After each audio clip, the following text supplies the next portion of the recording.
Oi pessoal, falando dessa semana e da vida como ela é, já começaram a vir várias perguntas pra gente estar respondendo, mas eu queria estar fazendo um alinhamento com vocês.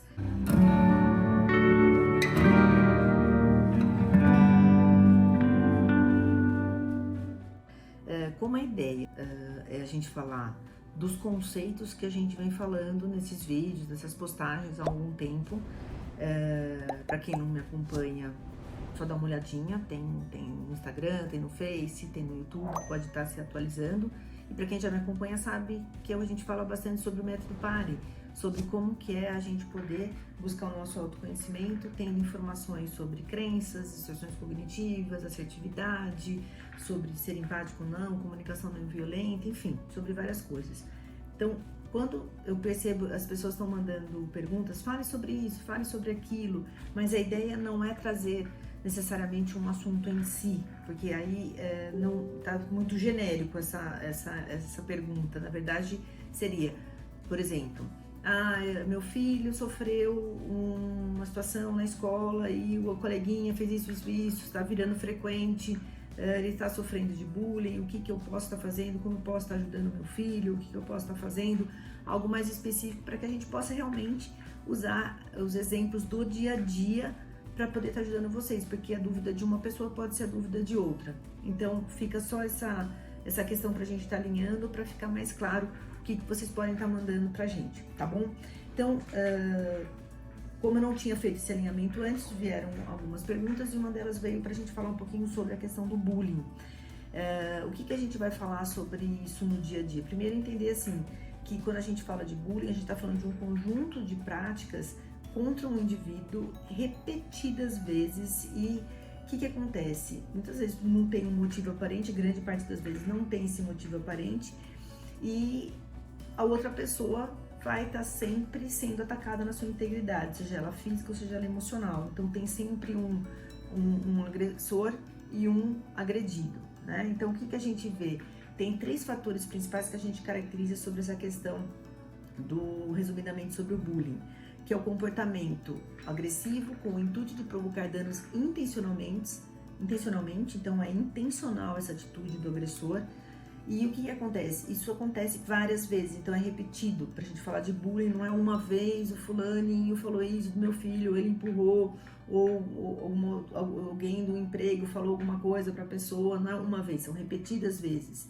E trata-se de uma relação interpessoal que apresenta um desequilíbrio de poder. Então isso é bastante importante que a gente deixe claro o que esteja acontecendo para a gente poder caracterizar de fato essa história do bullying. Eu tenho aqui algumas coisas que eu acho que é importante da gente falar, que se define 5 principais papéis desempenhados na prática do bullying. Quem falou sobre isso foi a autora Cleo Fante, tem um relato disso num artigo de 2005. E o que ela fala? Que existem a vítima provocadora, a vítima agressora, o agressor e o espectador. Então, quando a gente fala da vítima típica, normalmente é uma pessoa que fica calada, não reagiria às agressões e também não pediria ajuda aos colegas ou aos pais ou aos professores na tentativa de alterar essa situação. Tem a vítima provocadora, que é a vítima que é um pouco diferente da típica, provocaria mais reações de agressividade na medida em que provocaria seus agressores de volta, mas também não tem sucesso. Tem a vítima agressora, que é diferente das outras duas, na tentativa de transferir os maus tratos sofridos para a outra vítima, consideradas inferiores, também por meio do bullying, fazendo prática de um ciclo de violências. Já o agressor, necessariamente exercendo poder sobre sua vítima, seria o praticante do ato. Uma espécie de legitimidade construída por meio do medo e do respeito, entre aspas, né? Então você passa a respeitar o outro por medo. E essa pessoa faria com que ela continuasse a reproduzir tal comportamento. E por último, o espectador, que passivo observa o bullying sem se manifestar efetivamente, normalmente por medo de acabar se tornando mais uma vítima das agressões físicas e verbais. O que mais que eu separei aqui que é importante? A gente vê que hoje em dia tem muito dessa história, não só do bullying físico, tem vários tipos de bullying, mas que está muito mais presente, muito frequente, ainda mais no momento de vida que a gente está vivendo, que é o cyberbullying. Então essa prática é quando usam a internet, buscando humilhar e ridicularizar alunos, professores, colegas e até mesmo pessoas desconhecidas, e isso está explodindo, cada vez mais frequente no nosso dia a dia. O que é importante a gente ter claro, falando do bullying, como que eu posso estar identificando possíveis sinais com relação a alguém sofrendo do bullying? Vem uma mudança de comportamento, então a criança passa a se sentir mais triste, mais apática, com medo de ir à escola, com receio de algum lugar que frequentemente a pessoa ia, um trabalho para aquele lugar, dentro do trabalho, um lugar específico, começa a evitar grupos, queda no desempenho escolar, queda no desempenho dentro do trabalho, isolamento social, mudança de hábitos de uma forma drástica, sem explicação aparente. E o que acontece? Isso a gente está falando da vítima. O que acontece com o agressor? Muitas vezes o que acontece com ele? Eles vão ficando cada vez mais empoderados, né? Então, assim, é comum e que as pessoas que costumam agir dessa forma violenta, com colegas ou professores, que tentam se colocar em posição de superioridade em relação ao grupo. Então ficam se achando, só que não é bem assim, né? Por dentro, provavelmente tem alguma coisa acontecendo que precisaria ser vista, né? Então a gente tem que estar olhando sempre isso. Então, identificando esses sinais de vítimas ou de agressores, a escola ou o ambiente onde a gente está falando da pessoa sofrendo bullying ou aplicando bullying, precisa sempre averiguar essa situação, porque precisa compreender se realmente se trata de um caso de bullying ou não. Se for, isso precisa ser tratado, né? O que mais que eu separei aqui pra gente estar olhando, que daí depois eu quero falar um pouquinho para vocês. Existe a Associação Brasileira Multiprofissional de Proteção da Infância e Adolescência, que é a ABRAPIA, e ela sugere algumas atitudes no ambiente escolar que a gente possa estar tomando para prestar atenção quando a gente fala sobre o bullying. Então, conversar com alunos, escutar os alunos atentamente, escutar as reclamações, ouvi-los também, porque tem sugestões que muitas vezes a gente acaba não ouvindo, escute-os. Estimular os estudantes a informar o caso, então, de alguma forma, um ambiente seguro, onde eles possam estar comunicando isso, sem se sentir com medo, sem se sentir o dedo duro, né? Vão falar, então a pessoa vai fazer isso comigo, promover um ambiente seguro para isso, reconhecer e valorizar as atitudes que eles têm no combate sobre esse tema, então trabalhar mais esse tema dentro de possíveis bate-papos que tenham em determinadas disciplinas, criar com o ambiente regras de disciplina para que a classe, né, em concorrência com dentro do fazer com que vou ler para ficar mais fácil, me confundir na leitura, criar com os estudantes regras de disciplina para a classe em coerência com o regimento escolar. Então existe uma regra, essa regra tem que ser cumprida e precisa ser escutada quando ela não for. Estimular lideranças positivas entre os alunos, prevenindo futuros casos. Interferir diretamente nos grupos quanto antes para quebrar a dinâmica do bullying. Aqui eu tenho que fazer um adendo, que é uma opinião minha. Aqui está assim, ó, criar com os estudantes regras de disciplina para a classe em coerência com o regimento escolar. Óbvio que tem que existir limites, óbvio que tem que existir regras, essas regras elas devem ser cumpridas. Porém, existe uma questão que muitas vezes a gente, e aí agora entra a história do método PAR e a gente colocando isso em prática, que é o seguinte, a pessoa que aplica esse bullying, a gente precisa estar olhando, e aí eu deixei um outro negócio aqui pra gente estar conversando, que é o seguinte, olhando de uma forma mais ampla, lembre-se que o primeiro ambiente de socialização e educação dos filhos é a família. Atenção, é a família. Que tipo de educação você está promovendo, pai? Que tipo de educação você vê que existe dentro da família dessa criança que promove bullying? Então a escola, ela precisa ter, mas não é papel da escola ficar fazendo isso, tá? Mas é importante que faça. Eu vejo muitos casos no consultório de crianças que são terríveis no sentido estrito da palavra, de causar esse bullying em outras, mas é uma criança que precisa de ajuda. Por quê? Porque a gente sabe do background, sabe da história familiar, sabe de como que é o que acontece dentro da família de origem. Então não é um ambiente saudável, não é um ambiente acolhedor, não é um ambiente que pode até ter sido um dia, mas de repente não é mais, por conta de ou briga de pais, ou separação, ou de X. Tem que ser olhado esse ambiente, tem que ser visto com uma lupa em cima dessa pessoa que com certeza está precisando de ajuda. A gente tem uma tendência a sair rotulando todo mundo, e é isso que a gente fala no método PAR. Vamos criar uma atitude empática Vamos entender o contexto antes de sair metralhando, julgando, criando uma comunicação alienante. Não é justificativa para agir daquela forma, mas precisa ser olhado com cuidado para que veja qual é o problema e a gente possa estar sanando esse problema na raiz, ok? Então, voltando nas perguntas. Que tipo de educação você está promovendo, pai, para o seu filho? Ou que tipo de educação essa família está promovendo dentro desse aluno que tem atitudes agressoras, que comete bullying? Uma educação inclusiva e que transmite respeito ou uma educação intolerante, racista, homofóbica, cheia de preconceitos? A gente precisa ter essas perguntas. Como que é feito isso? Será que existe essas perguntas? Será que a gente consegue observar e ver o que acontece no dia a dia das famílias? Então a gente precisa ter muito cuidado com questão de valores, com comentários, brincadeiras que surgem dentro de casa, porque as crianças estão de olho e vão levar isso para fora, podendo criar um futuro agressor. Então a gente precisa estar cuidando disso. Que mais, pessoal? Deixa eu ver aqui se tem mais alguma coisa para eu estar passando para vocês. Não, então vamos lá. O que eu quero então colocar agora usando o método PARE nessa história do bullying? A gente precisa estar olhando. Deixa eu pegar aqui para estar mostrando para vocês que é bem legal a gente poder estar fazendo esse questionamento, que é o seguinte. Peraí. Isso aqui, ó. Tem um estudioso, que é o Carl Rogers, falando bastante sobre essa questão da empatia. E ele diz o seguinte: ser empático é ver o mundo com os olhos do outro e não ver o nosso mundo refletido nos olhos dele. Então a gente precisa estar começando a entender isso. Como que eu ajo no mundo? Eu consigo olhar empaticamente para o outro? Eu consigo olhar que essa criança, não só não somente o que aplica, mas principalmente o que sofre, como que eu trabalho com ela? Eu tenho uma atitude empática? Eu não tenho? Como que eu construo autoestima? Porque existe uma tendência quando o agressor, e o conceito do bullying é atos repetitivos de agressão, seja ela física, seja ela emocional, o que acaba acontecendo? Essa criança, ela vai ter autoestima baixa, cada vez mais baixa.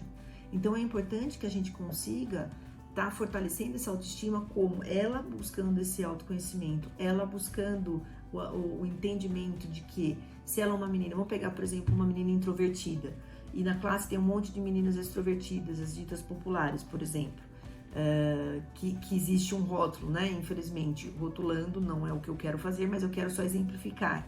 O mundo é extrovertido, então se a gente pega essa menina que é introvertida e tá num ambiente onde tem muitas meninas extrovertidas, ela vai se sentir diferente. E tem isso que a gente sabe que tem os grupinhos das populares e das não populares. Olha que legal se a gente conseguisse ensinar essa menina ou essas meninas que são introvertidas e que não tem mal nenhum em ser introvertida, nós só buscamos energias de formas diferentes. Essas meninas gostam de estar no grupo, de estar falando, de estar conversando, de estar rindo, de estar sendo expansiva, de estar se tornando cada vez mais aparente. Enquanto essa não, ela quer ficar sentadinha no recreio, lendo um livro, ou com um grupo muito pequenininho de outras pessoas, às vezes uma ou outra só, amiguinha, para ficar conversando. E tá tudo bem. Então, se ela tem a consciência disso, de que é ok ser quem eu sou, que eu sou quem eu preciso ser, ó que legal você ensinar isso pro seu filho. Então, essa informação que vem de fora, lembra? Toda informação que chega, eu tenho poder sobre ela. Como eu tenho poder sobre ela? Usando o PARE. Usando o PARE. PARE como? Com o adulto. Então, peraí, ela tá falando isso de mim. Isso não faz sentido, não entra. Onde que o cara que promove bullying vai ficar de olho? Ele vai ficar de olho onde o comentário dele entra.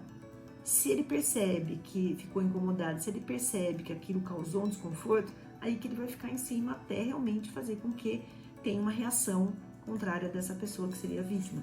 Então a gente precisa estar trabalhando isso, como eu vou fortalecer os estados de ego dos meus filhos, como que eu vou mostrar para ele que existe esse tipo de atitudes que eu não vou entrar, não vou morder isca, que é a história do triângulo dramático. Cadê o meu triângulo dramático? Tá aqui. Eu não vou entrar de vítima, porque tem um perseguidor lá fora, me provocando para entrar. E eu não vou sair correndo, chamar a tia do recreio, sei lá, psicólogo, o que for do colégio. Porque eu não vou entrar. Agora, se eu entrei, mordi a isca, eu preciso sair desse jogo psicológico. Eu preciso olhar para o meu ponto fraco. Por que será que eu entrei nessa história de me permitir entrar nessa dinâmica de do agressor e do agredido? Claro que vocês podem falar, mas as crianças não têm esse nível de consciência, por isso que eu tô aqui falando com vocês, pais, educadores, professores, enfim, para que a gente consiga estar levando esse conteúdo emocional dentro da escola, para que elas consigam estar entendendo e falando, opa, isso não é legal, isso não vou entrar, eu não vou morder essa isca, isso não me pertence, isso é do outro, isso é meu. Então isso é legal porque é o objetivo do que a gente trabalha da comunicação não violenta. Então o que eu vou fazer? Eu vou promover uma observação do que está acontecendo, eu vou trabalhar os meus sentimentos, eu vou falar das minhas necessidades e eu vou fazer um pedido. E isso, gente, a gente precisa fazer constantemente, porque não é o atual, a gente não aprendeu isso. A gente está falando de emoções de um tempo para cá, de um pequeno tempo para cá. Então, trabalhar isso no dia a dia e mostrar a nossa vulnerabilidade também para os nossos filhos, entender o quanto nós não temos que ser fortes, não temos que ser o super-herói ou a Mulher Maravilha, mostrar que a gente também tem as nossas vulnerabilidades, isso faz com que a gente construa empatia. E isso é o que a gente chama de ciclo da empatia, que ó, processo de despertar empatia. Então, o que eu preciso fazer? Eu preciso primeiro estar presente. Quantas vezes nós estamos presentes com nossos filhos? Ou você mesmo, adulto, está presente com você no dia a dia? Quantas vezes a gente está no automático, correndo, fazendo tudo sem saber nem o que está fazendo, sendo até humilhado, muitas vezes abusado dentro de um emprego, dentro de uma relação, dentro de um contexto escolar, e não está nem percebendo. Você vai perceber isso depois, quando começar realmente a cair fichas e falar, nossa, isso não está me fazendo bem, isso está me fazendo mal. Mas o que você faz? Você consegue ver isso e olhar, estar presente, olhar com atenção, observando o que está acontecendo no seu entorno, se deixando ser vulnerável. Quantas vezes a gente se permite mostrar que está difícil, que isso não é legal? Quantas vezes a gente recebe uma escuta que foi dura, ou que não foi gostosa de ouvir, ou que foi alguém falou com você de uma forma que você não gosta? Quantas vezes chegou para a pessoa e falou, viu, isso não é legal, isso não me faz bem? Quantas vezes você usou o para e falou, peraí, isso não está me fazendo bem? Qual é a minha necessidade? Mostrar para o outro que isso me faz mal. Então, por favor, eu não gostaria que você falasse assim comigo. Isso é falar de assertividade. A gente não está usando os conceitos do método PARE no dia a dia? Quanto que a gente é assertivo?